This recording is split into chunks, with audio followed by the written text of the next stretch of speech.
မင်္ဂလာပါမြန်မာ audio book YouTube channel လေးကနေပြီးတော့ပြန်လည်ကြိုဆိုလိုက်ပါတယ်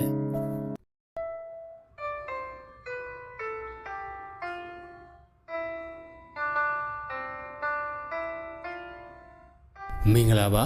Robert T. Kiyosaki ရေးသားထားသည့် Rich Dad Poor Dad ချမ်းသာသောဖေဖေဆင်းရဲသောဖေဖေညီတစ်ဘာသာပြန်ဆိုသည့်ဒီကနေ့အခန်း1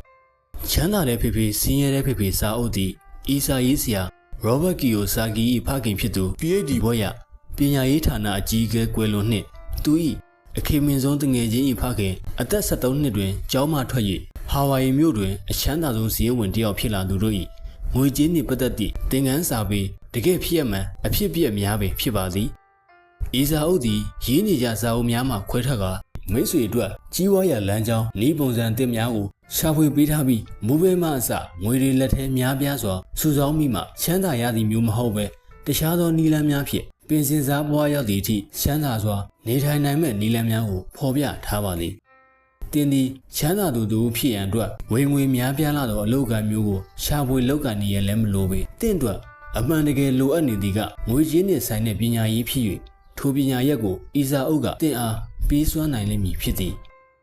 ဤစာအုပ်ရေးသူ၏အကြောင်းဟာဝိုင်အီတွင်မွေးဖွားကြီးပြင်းခဲ့ရသည့် Robert Kiyosaki သည်စတုတ္ထမြောက်ဂျပန်အမေရိကန်သွေးပါသူမျိုးဆက်တဦးဖြစ်သည်သူသည်နယူးယောက်တွင်ဘွဲ့ရခဲ့ပြီးနောက်ရေတပ်သို့ဝင်ရောက်ကာဗီယက်နမ်နိုင်ငံသို့ဟယ်လီကော်ပတာတနက်တပ်ဖွဲ့၏အရာရှိပိုင်းလွန်ဖြင့်ဝင်ရောက်သွားသည်စစ်မြေပြင်မှပြန်ရောက်သောအခါ Robert သည် Zero Corporation တွင်ဝင်ရောက်လုပ်ကိုင်ပြီး1989ခုနှစ်တွင်ကိုယ်ပိုင်ကုမ္ပဏီတစ်ခုထောင်လိုက်သည်ထို့နောက်ပထမဦးဆုံးနိုင်လွန်နှင့်ဘဲခရိုလက်ကအိမ်များကိုဈေးကွက်သို့တင်သွင်းခဲ့သည်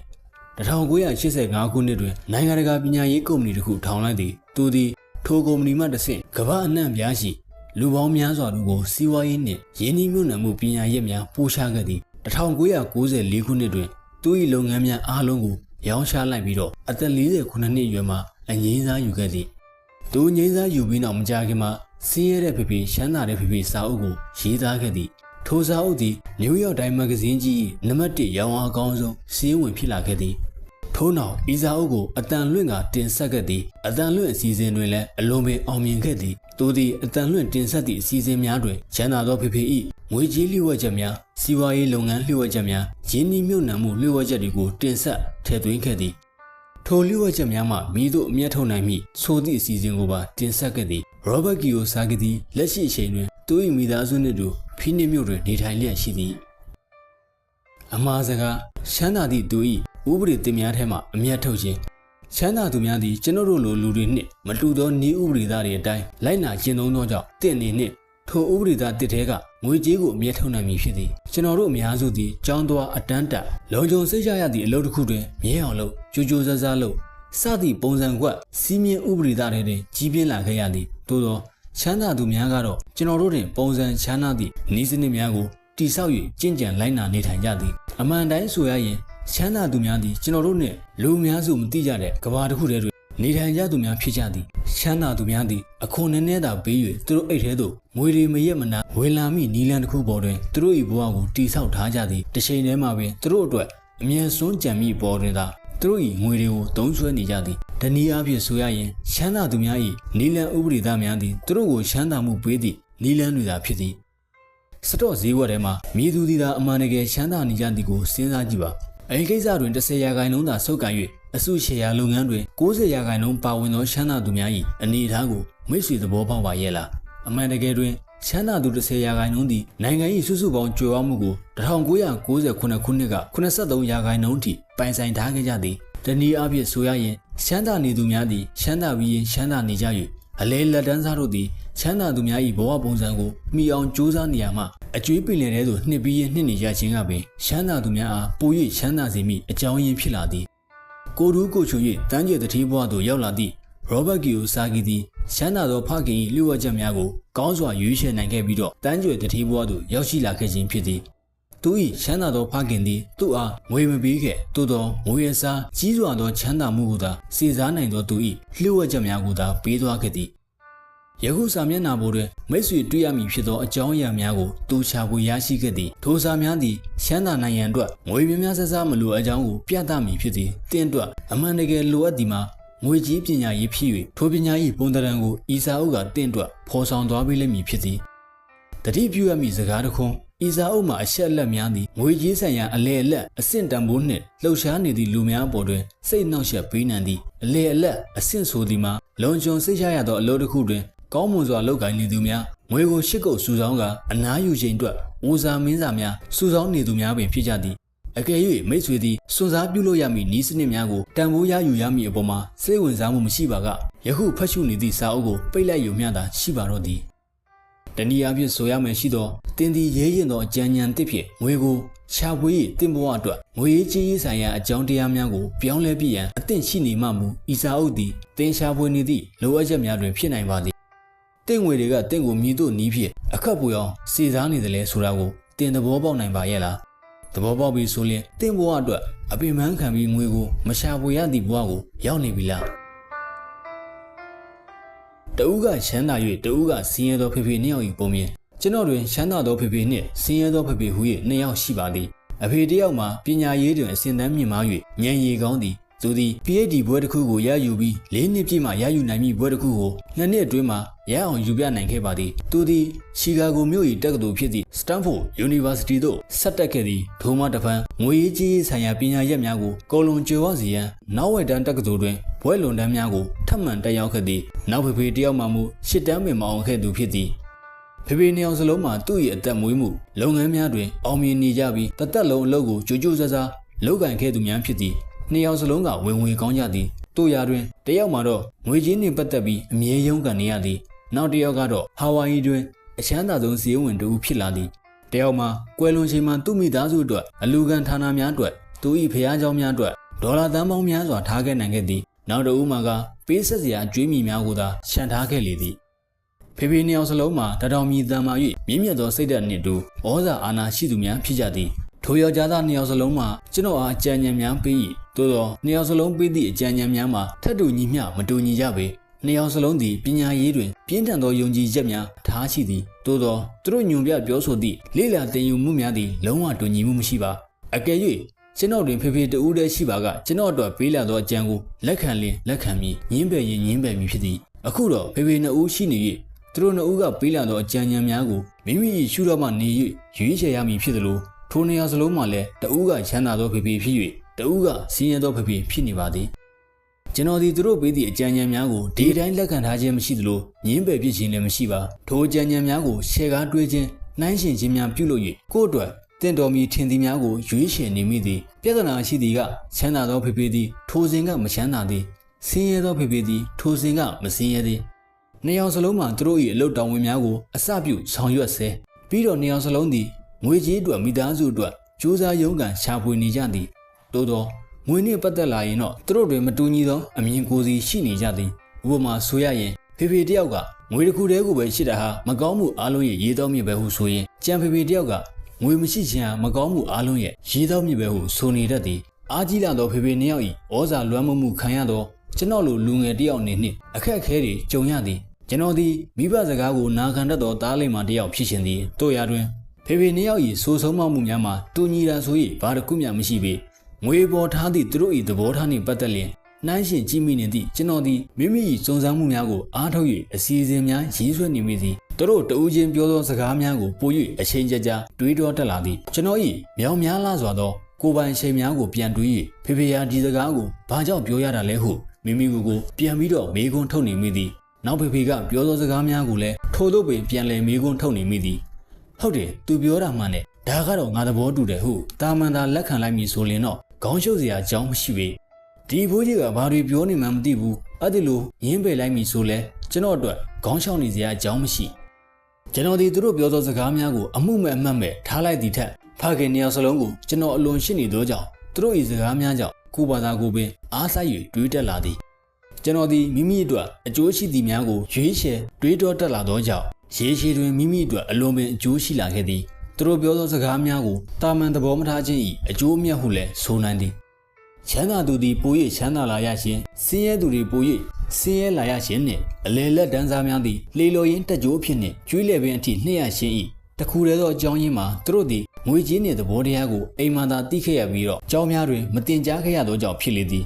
ကျွန်တော်တို့အများစုသည်ငွေ၏အကြောင်းကိုကျွန်တော်တို့၏မိဘများထံမှပင်တင်ယူခဲ့ရသူများဖြစ်ကြသည်ထို့ကြောင့်ဆင်းရဲသောမိဘများသည်ငွေ၏သဘောတရားကိုသူတို့၏သားသမီးများအားဘယ်ကဲ့သို့များတင်ကြားပေးနိုင်မည်နည်းထိုမိဘများသည်တာမန်ရိုးရိုးပင်ပြောနိုင်ကြလိမ့်မည်။ကျောင်းနေတော့စာကူသာစူးစမ်းပြီးကြထိုအခါကလေးသည်အမှတ်ကောင်းကောင်းဖြင့်ကျောင်းပြီးလျင်ပြီးသွားလိမ့်မည်။သို့သောဆင်းရဲသောမိဘတဦး၏ငွေကြေးကံတွယ်မှုပုံစံနှင့်ပင်ကလေး၏အသိဉာဏ်ကိုတိဆောက်ပေးနိုင်ရုံမျှသာရှိလိမ့်မည်။ကလေး၏ငွေကြေးနှင့်ပတ်သက်သောသဘောတရားသည်ငယ်စဉ်အခါကတင်ကြားထားပြီးသောအသည့်လောက်သာရှိလိမ့်မည်။ငွေနှင့်ပတ်သက်၍ကျောင်းများတွင်တင်ကြားပေးခြင်းမရှိပေကျောင်းများတွင်ဘာသာရဲ့ကျွမ်းကျင်မှုအလောက်ကန်ဆိုင်ရာကျွမ်းကျင်မှုလောက်ပေါ်သာအာယုံစိုက်၍မျှော်မှန်းခဲ့ကြသည်။သို့သောငွေကြီးနှင့်ဆိုင်သည့်ကျွမ်းကျင်မှုများပေါ်တွင်တော့ဗဟုမပြုခဲ့ကြရင်းသဘောကြောင့်ပင်မြင်မြကျွမ်းကျင်သည့်ဗန်လိုသားဖြစ်စေဆရာဝန်ဖြစ်စေစီးရင်ကျွမ်းကျင်အောင်ကျောင်းတွင်မှတ်ကောင်းစွာရနေသူများဖြစ်ပါစေသူတို့အားလုံးသည်ဘဝအတွက်ငွေကြီးချပေမှုတွင်လုံးပန်းနေရဆဲရှိသေးသည်အလွန်ပညာတတ်သောအလွန်ထူးချွန်ပါသည်ဆိုသောအကြီးအကဲများကင်တွယ်နေရသည့်နေပယ်ကြီးများတွင်အကျွေးထူပြောနေရခြင်းမှာထိုသူများသည်ငွေကြီးပညာရဲ့နှင့်ပတ်သက်ပြီးအသိနည်းပါသူလုံးဝမသိသူများဖြစ်နေသောကြောင့်ပင်ဖြစ်သည်ဇီဝိတဌာနနှင့်လူမှုဖူလုံရေးဌာနများတွင်ငွေများပြက်လက်သွားမှုရှိပါကဘာများဆက်ဖြစ်လာမှလဲအဲ့ဒီလိုကျွန်တော်မကြာခဏဆိုသလိုရှေ့ကိုမျောတွေးနေတတ်သည်တန်ပေါင်းများစွာလာသောလူသားတို့သည်ငွေရေးကြေးလိုအပ်မှုနှင့်စေဝါထောက်ပံ့များကိုလိုလားသည့်အခါတမျိုးသားလုံးသည်မိတို့ရှင်သန်ကြံ့ရစ်နိုင်မည်နီလူပေါင်းများစွာသည်သူတို့မိသားစုပေါ်တွင်မိခိုအားထားရနေခြင်းမှသို့မဟုတ်အစိုးရစီမှငွေရေးကြေးထောက်ပံ့များတွင်အရေးခိုနေရပါလျက်နိုင်ငံတော်ကြီးသည်မိကဲ့သို့ရှင်သန်နိုင်မည်နီ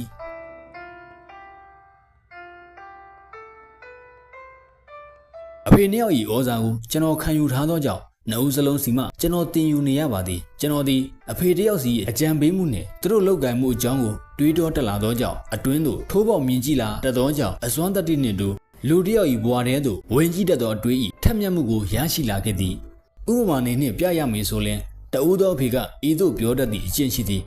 ငါကဒါကိုမစွမ်းနိုင်တော့ဘူးနောက်တဦးသောဖေဖေကမူထိုးသောအပြောဆိုကိုတားမြင့်လိရှိသည်ကျွန်တော်ကထိုစကားမျိုးပြောလိုက်သည့်အခါထိုဖေဖေကငါဒါကိုစွမ်းဆောင်နိုင်အောင်ဘယ်လိုလုပ်မလဲဟုပြောတတ်သည်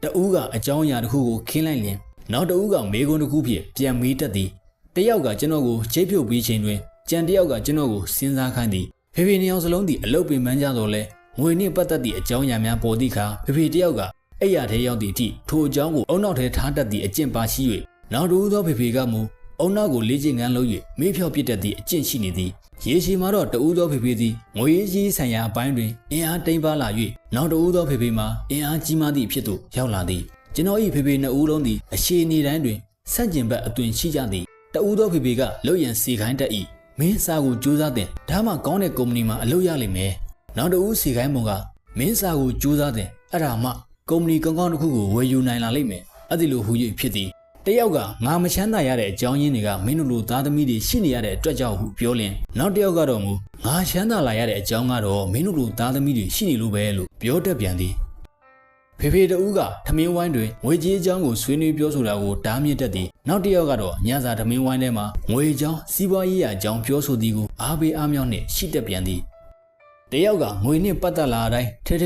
သိမ်းရှိပြီးတိတ်အရေးမစွန့်နဲ့ဟုပြောလင်နောက်တစ်ယောက်ကတော့စွန့်စွန့်စားစားနဲ့လောက်ကင်တတ်တာကိုလည်းတင်ယူထားရတယ်ဟုပြောတတ်သည်တယောက်ကငါတို့ရဲ့အိမ်ဆိုတာငါတို့ရဲ့ကြီးမားတဲ့ရင်းနှီးမြှုပ်နှံမှုနဲ့ငါတို့ရဲ့ကြီးမြင့်တဲ့အကျိုးအမြတ်ရှိရာနေရာဟုယုံကြည်လင်နောက်တစ်ဦးကတော့ငါအိမ်ဟာကျွေးမိခံရတဲ့အိမ်မင်းအိမ်ကိုသာရင်းနှီးမြှုပ်နှံမှုအတွက်အများကြီးဖြုံးလိုက်ရင်တော့မင်းဒုက္ခတွေ့ရမှာအမှန်ပဲဟုယုံကြည်တတ်ကြသည်ဖေဖေတယောက်သည်ကုမ္ပဏီတစ်ခုခုသို့မဟုတ်အစိုးရဌာနတစ်ခုကမိမိ၏လူလားချက်နှင့်မိမိလိုအပ်နေသောဂရုစိုက်မှုတို့ကိုပေးနိုင်လိမ့်မည်ဟုယုံကြည်သည်ထိုဖေသည်အမြဲတမ်းလိုပင်လကစားဘွားတွင်လကတိုးမြင့်လာရေးအလုံးမနာယူရှင်တွင်ဆေးစရိတ်ရရှိရေးခရီးထွက်ခွင့်ရရေးနှင့်တခြားစိတ်ပျော်ရွှင်နိုင်စရာအကြောင်းရှိရေးတို့ပေါ်တွင်သာတွေးနေလေရှိသည်သူသည်ကြောင်းပြီးသည်နှင့်တပြိုင်နက်ရှောင်လွဲလို့မရသည့်ပိုင်ဆိုင်မှုတစ်ခုကိုသာမျှော်မှန်းလေရှိသူ၏စိတ်ကူးများထဲတွင်ဘဝလုံခြုံမှုပေးနိုင်သောအလုပ်သည်သာအရေးကြီးသည်ဟုအချိန်များစွာကြာမှဖြစ်လာသည့်အကျိုးကိုသာအလုပ်တစ်ခုလုပ်ရသည့်ထက်ပို၍မျှော်မှန်းနေသည်သူမကြာခဏဤသို့ပြောတတ်သည်ငါအစိုးရအတွက်ပြင်ပန်းခံပြီးတော့အလုပ်လုပ်ပြီးတယ်အဲ့ဒီကရတဲ့ထိုက်တန်မဲ့အကျိုးကျေးဇူးတွေကိုပဲငါယူရမယ်နောက်တစ်ဦးကမူအဆုံးသတ်ငွေရေးကြေးရေးကိစ္စများ၌မိမိကိုအားကိုးခြင်းပေါ်တွင်သာယုံကြည်သည်သူကထိုက်တန်မဲ့စကားကိုဆိုသည်ကိုစန့်ကျင်ခြင်းဖြစ်သည်ကိုစွမ်းကိုစယုံကြည်မှုနှင့်ငွေအတွက်လိုအပ်ခြင်းနေသောအားငယ်စိတ်တို့ကိုဤကဲ့သို့ပြုပြင်ရမည်ကိုသာတွေးတောနေသည်ဖြစ်သည်ဖေဖေတူသည်ငွေအနေငယ်စုမိဆောင်မိဖို့အတွက်ရုန်းကန်နေရခြင်းတွင် နောက်တစ်ဦးကယင်းဒီမြို့နယ်ရမယ့်ကိစ္စတွေကိုသာတီထွင်ကြံစနေသည်ဖေဖေတယောက်ကကျွန်တော်အလုပ်ကိုင်ကောင်းကောင်းတစ်ခုရဖို့အတွက်စာကိုတိုတိုနဲ့ရှင်းရှင်းရေးပုံအားတင်ကြားပြသပေးသည်နောက်ဖေဖေတဦးကမူအလုပ်ကိုင်များဖန်တီးနိုင်ရန်အတွက်ခိုင်မာသောစီးပွားရေးနှင့်ငွေကြေးဆိုင်ရာစီမံကိန်းများရေးဆွဲပုံရေးဆွဲနည်းများကိုတင်ကြားပေးသည်ကျွန်တော်သည်အင်အားကြီးလာသောဖခင်နှစ်ယောက်၏ထုတ်ကုန်ပမာဖြစ်နေသောကြောင့်လူတစ်ယောက်၏ဘဝတွင်ရှိတတ်သည့်မတူညီတဲ့အတွေးများ၏ထိရောက်မှုများကိုစိန်ခံတက်လာခဲ့သည်များစွာသောသူတို့သည်သူတို့၏အတွေးများမှတဆင့်သူတို့၏ဘဝကိုအမှန်တကယ်ပုံသွင်းခဲ့သည်ဆိုတာကိုကျွန်တော်သတိထားမိလာသည်ဥပမာနေဖြင့်ပြရမယ်ဆိုရင်ကျွန်တော်၏စင်ရဲသောဖေဖေအမြဲပြောတတ်သောစကားလုံးများမှာငါတော့ဘယ်တော့မှချမ်းသာလာမယ့်အကောင်မဟုတ်ဘူးဆိုတဲ့စကားဖြစ်သည်ထိုကဲ့သို့နမိတ်ဖက်လိုက်သောစကားတစ်ခုသည်အမှန်တကယ်ပင်ထိုအတိုင်းဖြစ်လာရပါသည်တစ်ဖက်ကဖေဖေကိုကြည့်လိုက်မယ်ဆိုရင်သူ့ကိုယ်သူတတိဖြစ်ရမယ်ဟုညွန်နေတတ်သည်သူကအောက်ပါစကားမျိုးကိုသာပြောနေလိမ့်မည်ဖြစ်သည်ငါကတတိတယောက်ပဲကွာတတိဆိုတာဒါမျိုးတွေမပြောဘူးထိုဖေဖေကတော့ငွေကြေးအခြေအနေပြတ်သုံးသွားသည့်အချိန်အခါမျိုး၌ပင်သူ့ကိုယ်သူတတိတယောက်ဟုသာဆက်လက်ရည်ညွှန်းပြောဆိုနေဆဲဖြစ်သည်ထို့ပြင်သူကစီးရဲတာနဲ့စီးပွားပြတ်တာကမတူဘူးကွာစီးပွားပြတ်တယ်ဆိုတာခဏပဲစီးရဲတယ်ဆိုတာကတစ်သက်လုံးဟုစဉ်းကျင်ပေးတတ်သည်ပြန်သည်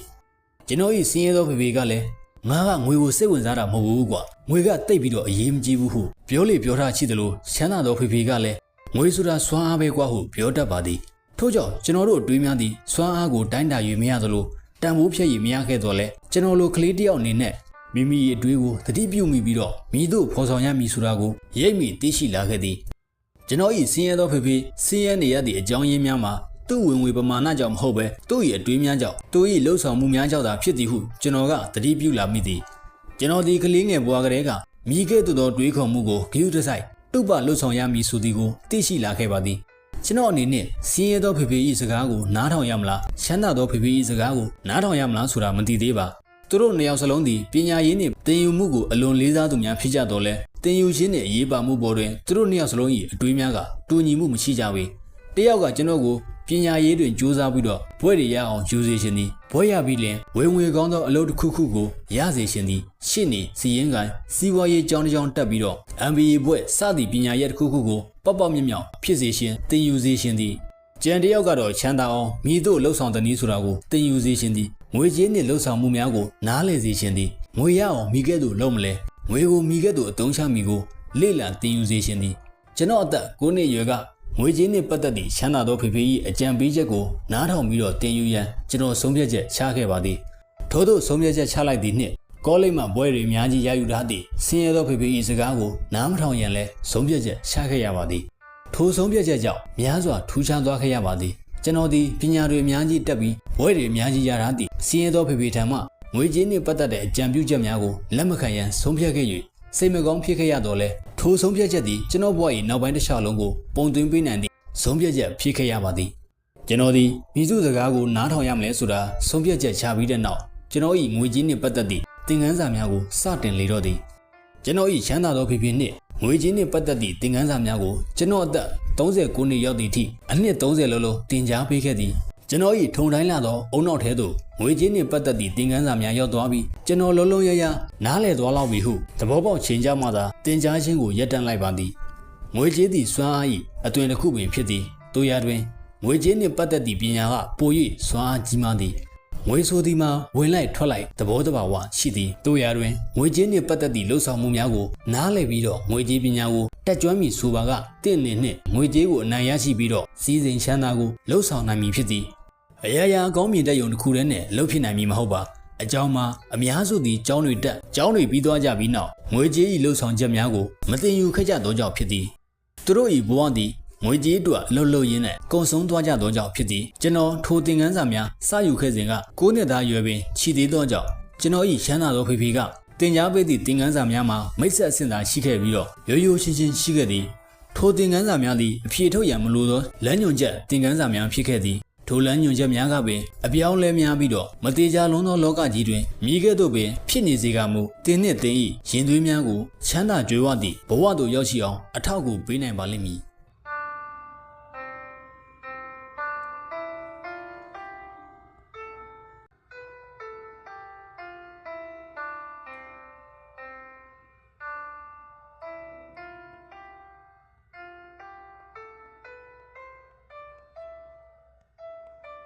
ကျေးဇူးအားပေးကြတဲ့မိတ်ဆွေတယောက်ချင်းစီတိုင်းကိုကျေးဇူးအထူးတင်ရှိပါတယ်နောက်ထပ်ဗီဒီယိုလေးတွေကိုလည်းစောင့်မျှော်ကြည့်ရှုအားပေးကြဖို့တောင်းဆိုပါရစေ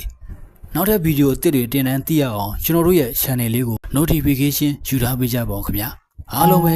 စိတ်ချမ်းသာခြင်းကိုယ်ချမ်းသာခြင်းနဲ့ပြည့်စုံနိုင်ကြပါ